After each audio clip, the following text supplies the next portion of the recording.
Welcome to the J Train Podcast. This is J Train, Jared Freid, coming to you live from the quarantine cabin on the Lower East Side of Manhattan. We're here Monday through Friday with your Freid by noon episodes. That is right.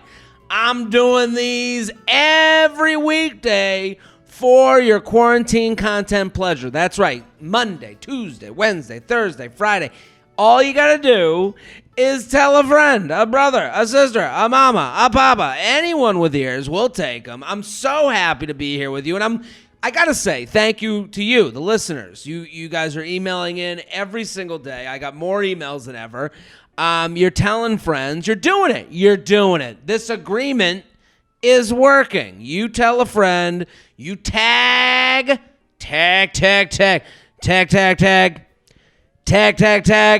Tag a bitch.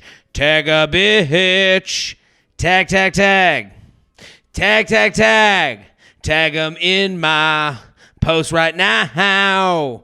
Tag your friends. Tag your brother. Tag your sister. Tag your mama.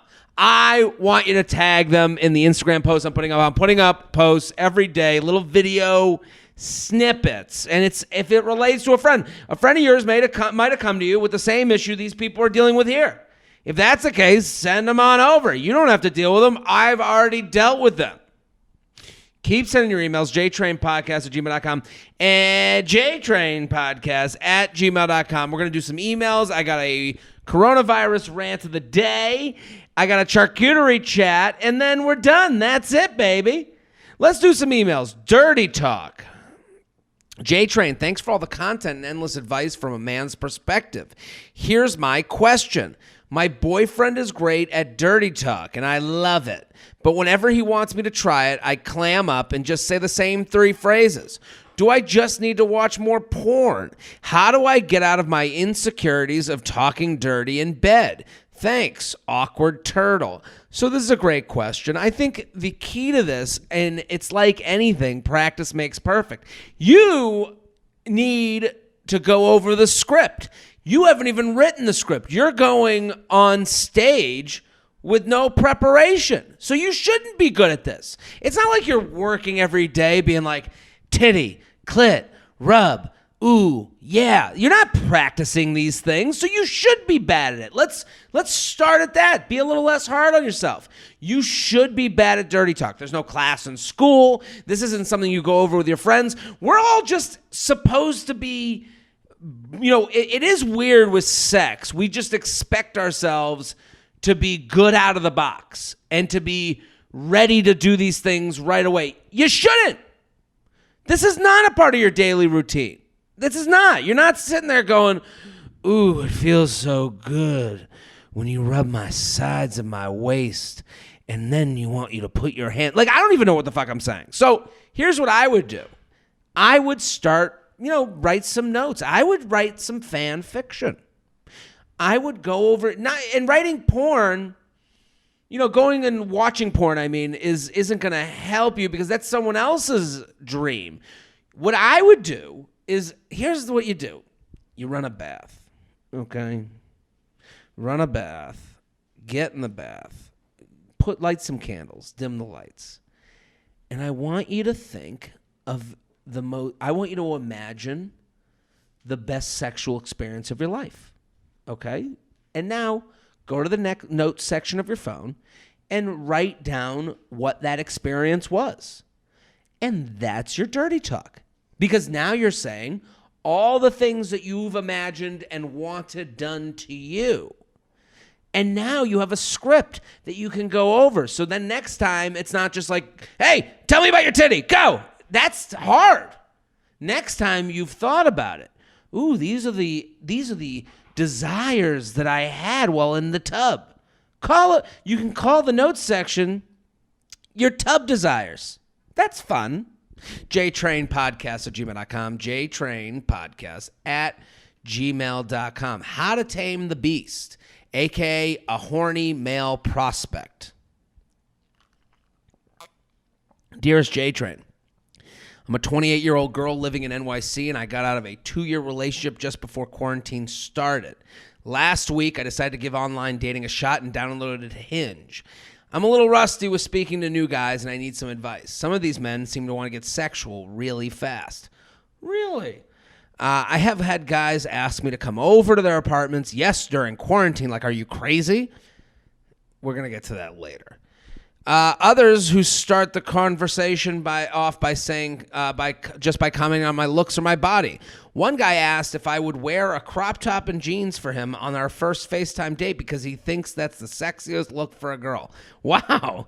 Talk about tub desires. That guy beat off in the shower to some girl in a crop top and now is going around on dating apps being like, can you please put on a crop top? I need you to put together my boner dreams.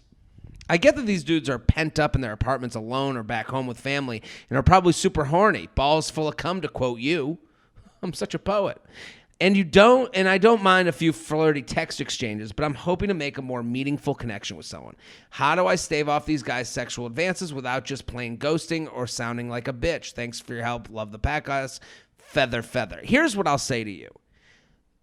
You should ghost these people. You want something different than them, and that's totally fine.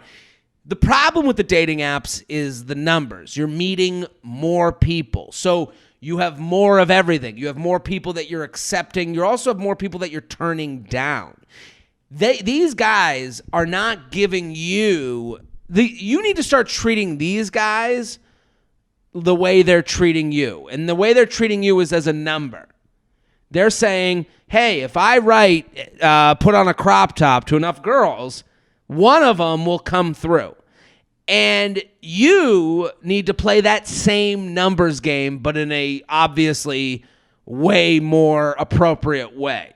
Your numbers game has to be, hey, not everyone that talks to you is going to be the right guy. Just because they matched doesn't mean they're worth salvaging. Just because you found them attractive doesn't mean they're worth keeping around because they may or may not want the same thing as you one day down the road. No, that's not how it's going to work. If they start at put on a crop top, it ain't going down to let's spend Christmas together. It goes from crop top to let me see a nipple to, oh my God, I'm so hard. That's the progression. So I understand because we're on these dating apps and it starts in a positive place. It starts at, ooh, we match. We both find each other attractive. But that doesn't mean that just because you match doesn't mean you guys have to be something. So what you're saying here is I understand. You're like, well, you're being very understanding. You're like, I totally get it. You're full of cum. You're at home and you're horny. But I'm saying to you, let them deal with that issue with other people who are up for that type of match. There are other people out there going, I'm fucking horny too, and I just want a guy to tell me to put on a crop top and then fucking masturbate in front of FaceTime with me. There's other women out there like that. I mean, hard to find, obviously, based on the emails I get, but you're not that person. You don't have to be that person. You are looking for something more serious and something to be a real dating experience. These guys are not. So let them go. Ghost, goodbye. Not for you. It's not. And just because someone writes, I got a message. It was a DM that was like, can you tell these boys to stop with the cheesy lines? And it's like, no, I'm not going to tell the rain cloud to stop raining. Stop worrying about teaching these society people what to do right. That's not your responsibility. It's not my responsibility. The responsibility of this podcast is to give you an honest perspective. And when I say a guy who writes you, hey, want to catch a little bit of my virus? The guy who writes you the cheesy coronavirus opening line doesn't give a shit about meeting you. He's just throwing that line around as many times as possible until something comes back. So for you, that should be a positive. Look at it positively. Cheesy line means doesn't really give a shit about your profile. That means doesn't really want something serious, probably. So you should move the fuck on. Mosey on through. Get out of here. These dick quarters aren't for you. So my point in all that is to say, take these as a sign that you're not the match. Move on. you need to count on the numbers as much as they're counting. They're counting on one girl will be into this type of thing. You need to count on one guy will be into my type of thing. jtrainpodcast@gmail.com. jtrainpodcast@gmail.com. Keep sending these emails in. Also, if you're on YouTube, I want you on YouTube. I want you. I need you. Ooh, baby. Ooh, baby. I want you to subscribe on YouTube. I love doing the YouTube videos. Every day. We're posting YouTube every goddamn day. Husband on a cross-country road trip during a pandemic. What? Jared. Rated, reviewed, subscribed, and tagged a friend. I'll get right to it. I am newly married. And also recently moved from my husband's job across the country away from my whole support system. We have been doing well quarantine given the circumstances. My husband's friend is moving to our area in 3 weeks for a job, and my husband wants to fly to our hometown in the South and drive him across the country. While I would usually be very supportive of this, during a pandemic it makes me really anxious, the thought of being alone in a new place. I have pretty bad anxiety anyway, and I know I will have panic attacks when he's gone. The problem is that when I suggested me going home and staying with my family during the trip, he completely guilt-tripped me into feeling like I would basically kill my family by giving them the virus. Been quarantined almost 2 months, no symptoms. I just feel like it's a double standard, and if he is leaving and having fun, then I should at least be able to be around my support system. I mean, I know the responsible thing would be for us to just both stay at home and ride this out, but he is dead set on doing his road trip. Help me, what do I do? Should I just suck it up and stay home while he's gone on this journey? I am feeling so resentful and angry at my husband for basically abandoning me when the only reason we moved out here is for him. What do I do?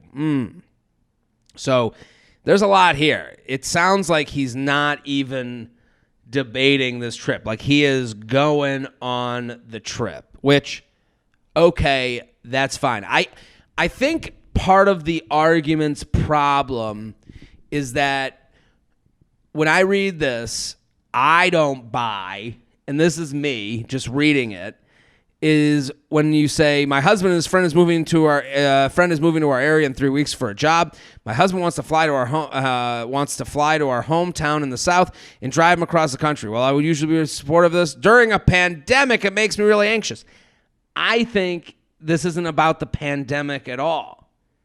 To me, I don't buy that. When I hear that during a pandemic, like to me, these are big words being used to scare you. So, I'm saying the way I hear it, and I'm assuming is somewhat close to how he's hearing it. Is like you're blaming the pandemic for why you don't want him going, and that to me is avoiding a larger issue. And that's that he's leaving you behind, leaving you alone when you have to stay in the house, and he's going on this big, road trip, and he didn't even consider your feelings. So sometimes when we divert the issue, the other person sees it as bullshit and doesn't really go with us, doesn't really take our issues seriously.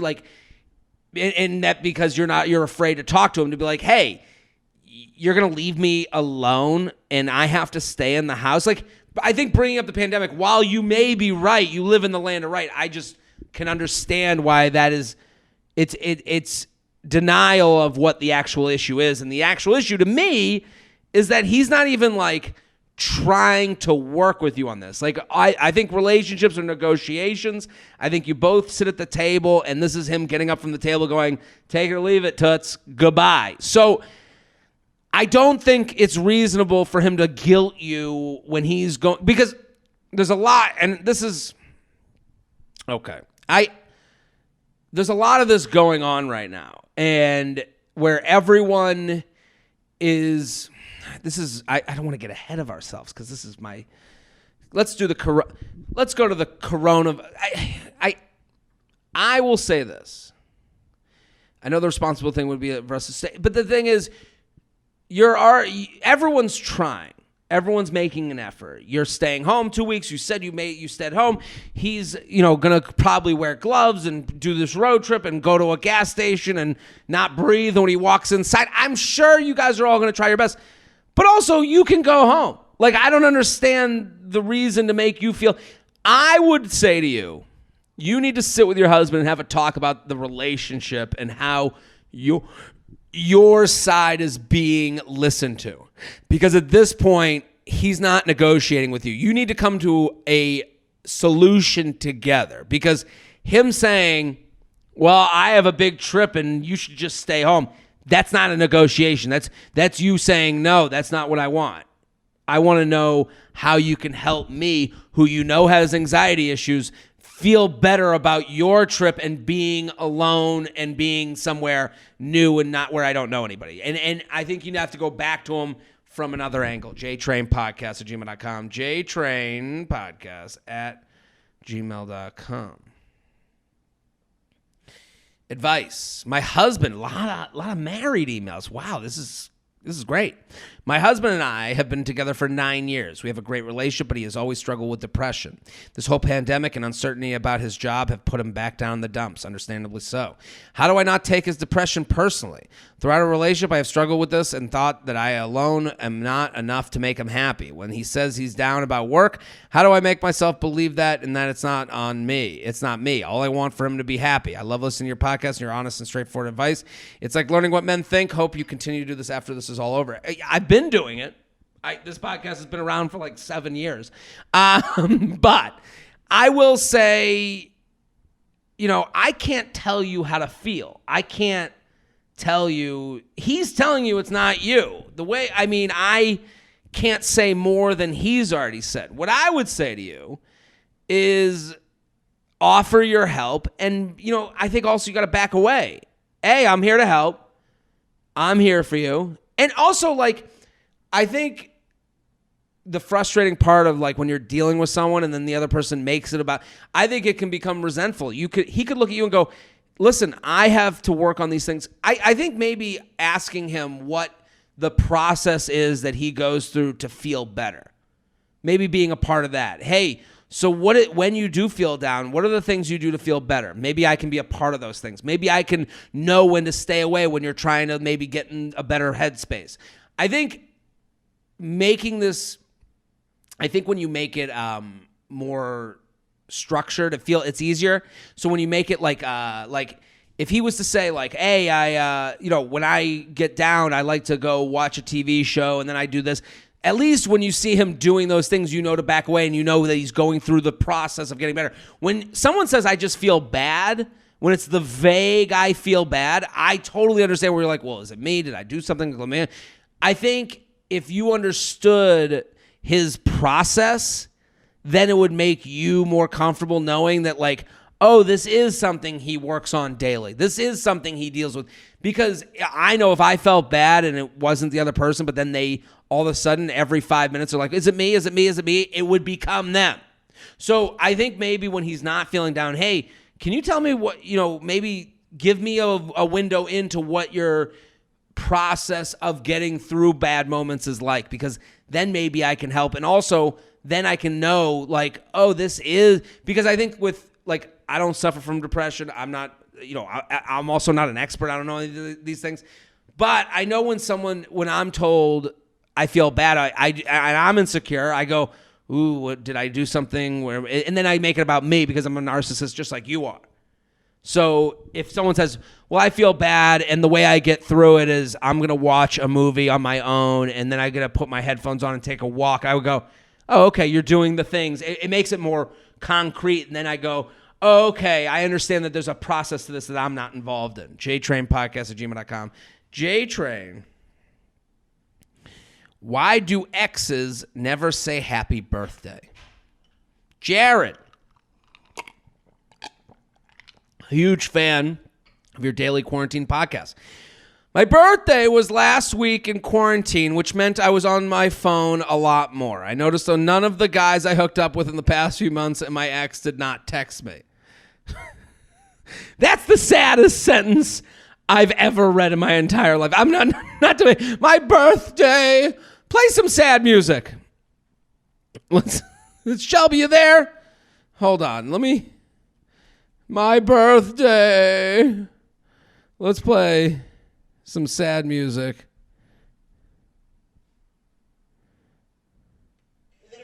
No, that's the Liberty commercial. That's not sad at all. Let's play some. How many commercials are on this thing? Let's read this. Okay.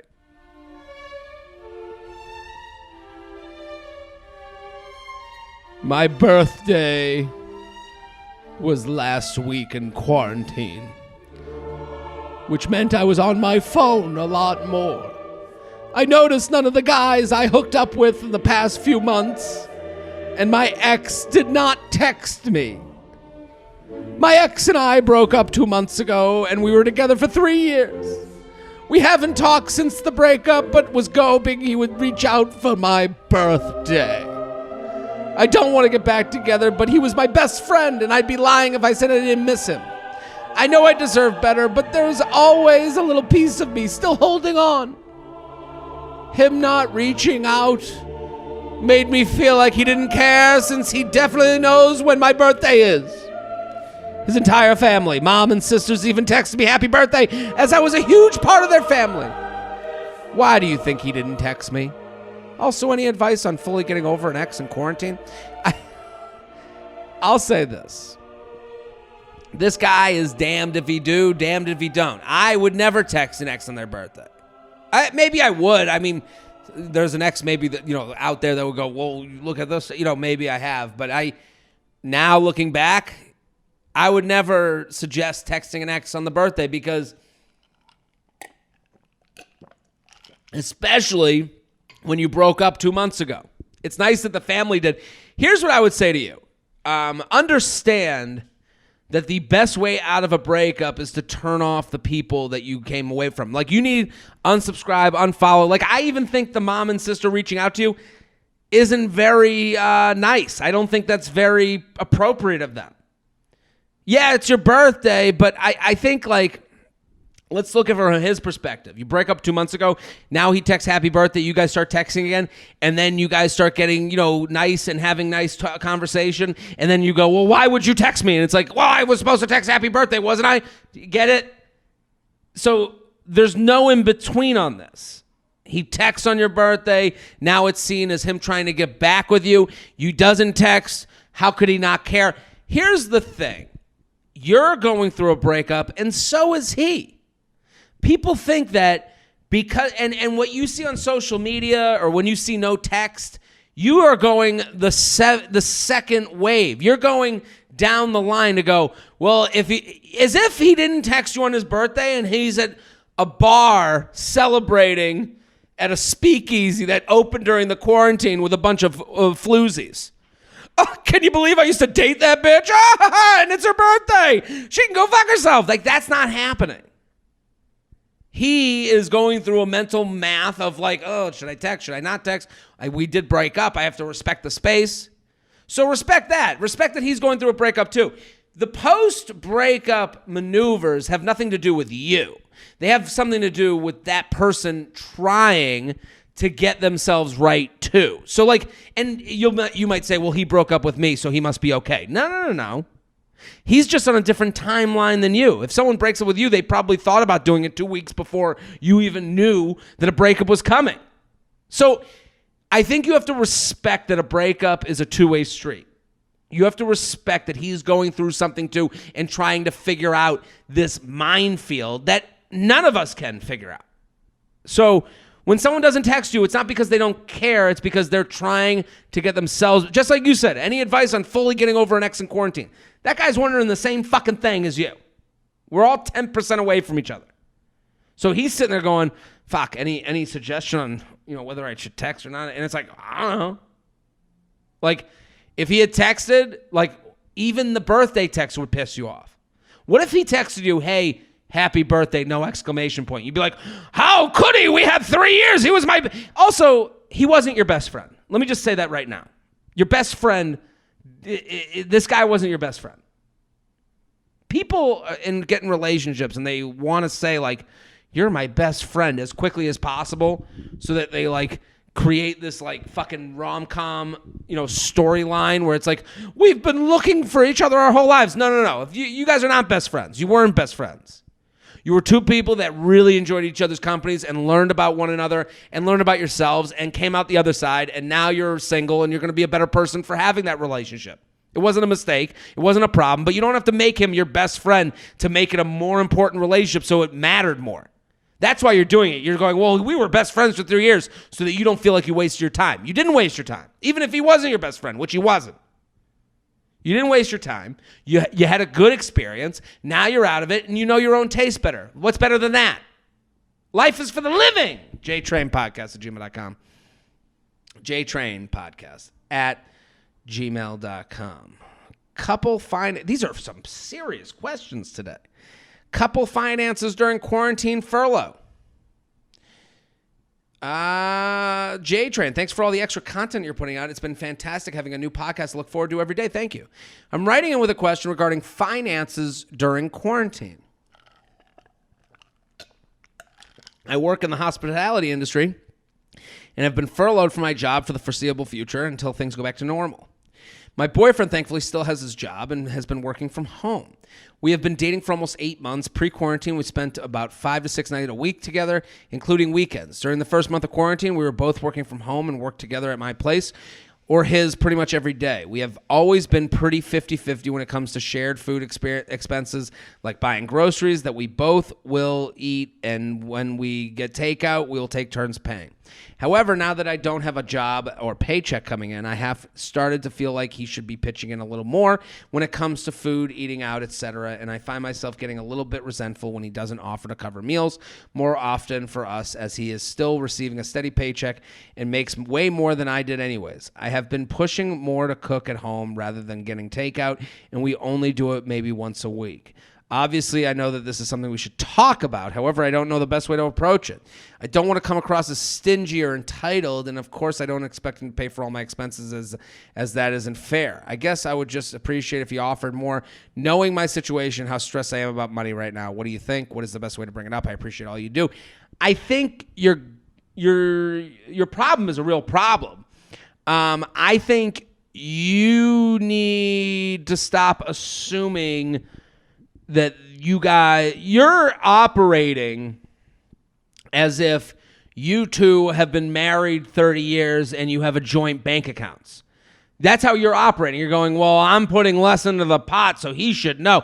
He doesn't know your financial situation. You've been together 8 months. So let's understand what he knows and what he doesn't know. What he knows is that you've lost your job. What he doesn't know is your savings situation or money you've put away or how dire the straits are. So let's give him some credit on that. So to me, what I would say to you is you need to say to him, hey, I got to talk to you. I'm looking at my savings right now and the money situation, and I'm really stressed out about that.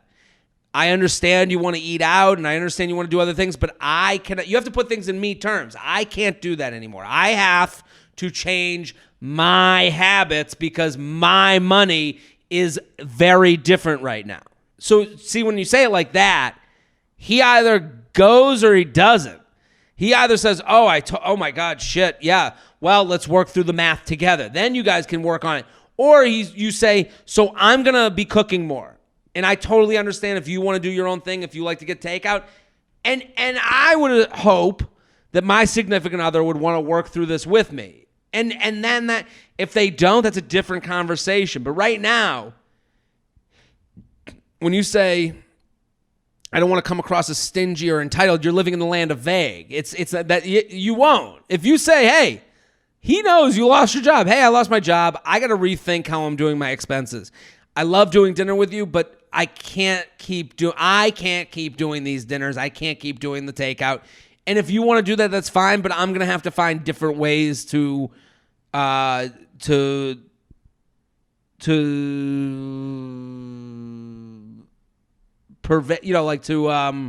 walk these roads. I'm gonna have to find different ways to get to the destination of being not hungry. So and it's like. The thing is, things are pretty easy when you both have a job and money's coming in. But this is called a relationship. This is one of those things that comes up. And I know you're afraid to say something because you say, well, maybe he won't go with me on it. And if that's the case, you got to say, hey, I want to be with someone who will work through these things with me, not pay for you. And I don't think you're saying that. You want to be with someone who's willing to go, all right, let's sit down. Okay, once a week, and then I'll treat you. You'll treat me when you can do it later down the road. That's a normal conversation, but you're not even having that conversation because you're afraid of hearing the answer. jtrainpodcast@gmail.com. jtrainpodcast@gmail.com. Let's do one more, and then we'll go to the coronavirus rant of the day and the charcuterie chat. Before we get to the last email, my podcast, speaking of money, is sponsored. The way to help this podcast is to tag a friend, of course. That's always good. Like my post. That's a free way to help. Subscribe on YouTube. That's a free way to help. Comment on YouTube. Also, support the sponsors. Every week, I have new sponsors that give you free money. So if there's a sponsor here that can help your life, why don't you help me? Now that's the circle of feathering. You're feathering my nuts, I'm feathering your nuts, and we're feathering the company's nuts. Postmates, no contact delivery is now available. Support your local restaurant, your favorite local restaurant, and get $100 in free delivery credit when you download the Postmates app and use code JTRAIN when you sign up. That's $100 real dollars. Feels CBD. I love CBD, and Feels makes me feel a little bit better. Get 50% off your first order at Feels, FEALS.com/JTrain. Best Fiends. I love this game. Best Fiends is a great game. Get it today on the App Store or Google Play. That's Friends without the R. Best Fiends. Ritual Vitamins, the obsessively researched vitamin for women. Fill in the gaps in your diet. Get 10% off your first 3 months at ritual.com/JTrain. So help the sponsors. That helps me. Let's do one more email.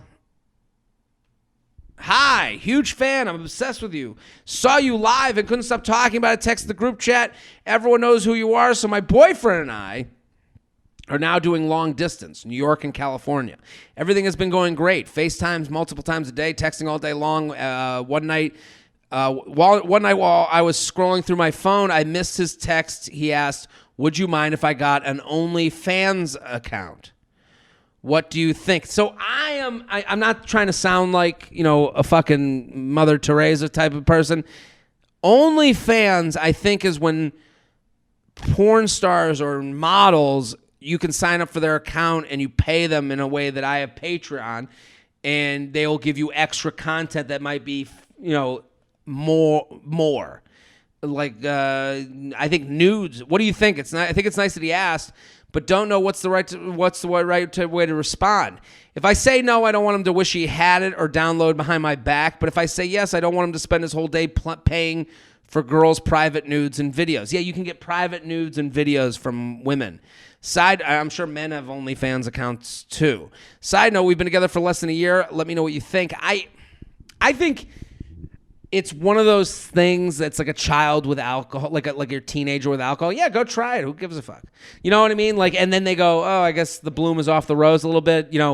I would assume. Here's the thing: OnlyFans account, from what I know or what I understand, is like it's a very one-way relationship. It's not like they see who, or I don't know. I would assume that they don't see, "Oh, well, he's cute and he wants my pictures." I don't think it's like that. I think this is like as close to paying for porn as you can get, and it feels personal because you are signing up for a certain person. But to me, it's like, yeah, do whatever you want. Like, play with the toys, you fucking idiot. Like, I think if you treat it that way, it won't be such a big deal for him. And I also don't think this is a land of fantasy. This isn't about you. I can't believe he asked. I mean, that's what I can't believe. Do you mind if I buy porn from the individual people so that I can pay for my porn and do the right thing? It is interesting that, like, he's kind of trying to support an industry that doesn't really get supported that much. It's actually nice what he's doing. Yeah, I would give I know it's hard to like put face to face with, like, can I buy nudes from other women? And it's like that face to face is gross, but then you get away from me, you're like, fuck, do whatever you want. You like me. This is why you're with me. I don't give a fuck. I think that's a better way to play it. jtrainpodcast@gmail.com. jtrainpodcast@gmail.com. Let's do the coronavirus rant of the day, because I kind of got into this before. Let's do the coronavirus rant of the day. Hit the music, Shelby. Today's coronavirus rant is about people self-diagnosing. Do you understand? It happened a lot in the emails before, but everyone right now is doing this thing where they want to let you know that they're a good person, but they're still going to break the rules. Like, oh, I'll go home, but I've been in my apartment for a month, so I know. It's like, can we all just agree none of us know what the fuck we're talking about? Can we take 2 seconds to agree that you don't know what you're talking about, I don't know what I'm talking about, and if I even know a little bit, you know about 10% away from what I know? We're all dumb fucking idiots who watch the same Magic School Bus episodes, who did the same SATs, that took the same tests, and most of us aren't doctors that have a clue, that we don't know what and it's happening all the time where I'm seeing people going, well, I'm meeting up with a guy, but I've been home for 2 weeks, and I pray to the coronavirus saints of all saints. Like, none of us know what we're talking about. You don't know if you have it, you don't. Unless you took a test, you have no fucking clue. So stop doing the thing where you tell me how good you've been. You can just do the thing you want to do. I'll make the assumption that you're an okay person. I know you're not the person with a fucking sign at the Liberate Michigan March that has the Confederate flag next to the Nazi, symbol. I know you're not that person. So you don't have to explain to me, well, I have done the thing. Because at some point, you don't know what you're talking about. You're making false promises. All you're doing is letting us know, well, I'm on the good team. We know. We're all trying. We're all trying. I think we all are staying inside. We're all doing the things we can. You leave the house. You try to stay 6 feet away. You're not walking around with a fucking ruler making sure that you're 6 feet from everyone you see. You do your best. You try to get through, and you go to the next day. And I think if I'm doing that, I know you're doing that. None of us are great people. None of us are bad people. We're all just in the middle. And if you're not at the march, I can pretty much assume you're trying your best. So don't tell me, well, I have spent 2 weeks inside and I licked the armpit of a doctor and I cheer for the frontline workers every day. So I am going to go have a drink with my friend from 6 feet away. I think it's okay. It's like, okay, we get it. You don't have to prove to me and do your OCD touch the doorknob 8 times thing to let me know you're a good person. That's today's coronavirus rant of the day. You can send in your coronavirus rant to jtrainpodcast@gmail.com. That's jtrainpodcast@gmail.com. Let's talk charcuterie. Let's do today's charcuterie chat. Hit the music, Shelby. Today's charcuterie chat is about other foods on the board. I see a lot. I get sent all these charcuterie boards, and every now and again, one will have a fully cut steak on the board. And you're like, what are you doing? Like, I understand. I love steak. I'm not going to walk into a party and be mad that there's a fully cut steak and a hot dog and a hamburger on a meat and cheese board. But that's not a charcuterie board. That's a steak board with some cheese and crackers on the side. That's not a charcuterie board. And what you're doing is you're trying to outdo everyone else, but you have so little creativity that you're like, oh, I'll just put a pizza on there.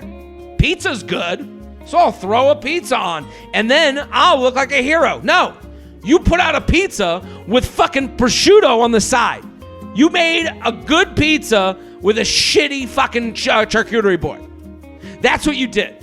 And it's like, you don't have to prove to me that you know more about food. You're like, oh, look at pigs in a blanket on a charcuterie board. Look at I put dino nuggies on the charcuterie board. No, you didn't. You made a kid's plate and then called it a charcuterie board so that we think you're fancy. You're not fancy. You had some frozen goods in the freezer that we all know and love, and we're never going to say bad things about, and you put it out, and no one's going to complain because we love those foods anyways. Just because it's on a board doesn't make it charcuterie. Yeah, I'm going to just go to the ocean and find some driftwood and then put a fucking, a fucking Italian sub on it. And then go, hey, everybody, I'm here with my charcuterie board. No. That's an Italian sub. We all loved that before. You didn't show us anything. That's today's charcuterie chat. You can send in your charcuterie chat to jtrainpodcast@gmail.com. That's jtrainpodcast@gmail.com. That's our episode today. We're here every single Monday through Friday. Keep telling your friends. Keep sharing. Keep sending those emails. jtrainpodcast@gmail.com. We'll be back next episode. Boom.